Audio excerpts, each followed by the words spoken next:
இந்த வீடியோவில் நாம் கோதுமை ரவை கேசரி செய்வது எப்படின்றத பற்றி தான் பார்க்க போகிறோம். நம்ம வந்து அதுக்கு ஒரு கடாயில் 2 ஸ்பூன் அளவுக்கு நெய் ஊற்றிக்குங்க.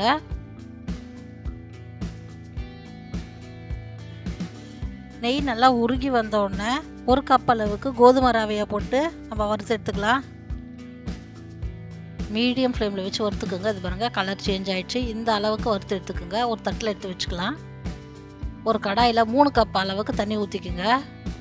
நம்ம 1 கப்பு கோதுமை ரவை எடுத்தோம், அதுக்கு வந்து 3 கப் அளவுக்கு தண்ணி ஊற்றிக்குங்க. எந்த கப்பில் நீங்கள் ரவையை அளந்தீங்களோ அதே கப்பில் தண்ணி ஊற்றிக்குங்க. தண்ணி நல்லா கொதித்து வந்துட்டோம். கொதித்து வந்த பிறகு இதை எடுத்து போட்டுக்கோங்க. கோதுமை ரவையை மீடியம் ஃப்ளேமில் வச்சு நல்லா கலந்து விட்டுகிட்டே இருங்க.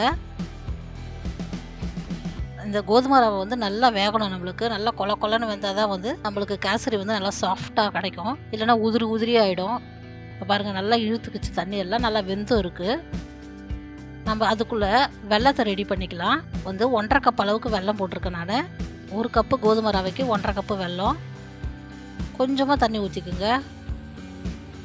கொஞ்சம் உப்பு டேஸ்ட்டுக்கோசரம். இப்போ அது வந்து நல்லா கரைஞ்சி கொதித்து வரட்டும். பாருங்கள் நல்லா கரைஞ்சி கொதித்து வந்துடுச்சு வெல்லம். இந்த வெல்லத்தை எடுத்து நம்ம வெடிக்கட்டி அதில் ஊற்றிக்கலாம்.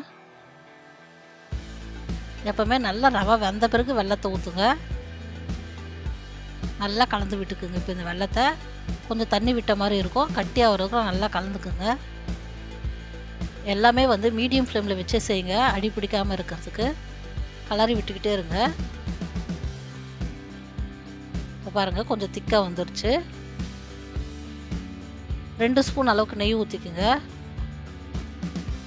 ஊற்றிட்டு முந்திரி பருப்பு ஒரு 10 முந்திரி பருப்பு பழம் போட்டுக்குங்க.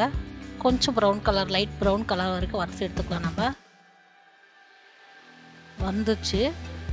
இப்போ இதை எடுத்து நம்ம கடாயில் ஊற்றிக்கலாம்.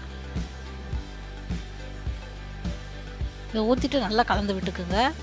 நெய் ஊற்றிட்டு ஒரு 2 நிமிஷம் போல் நல்லா கலந்து விட்டுக்கிட்டே இருங்க.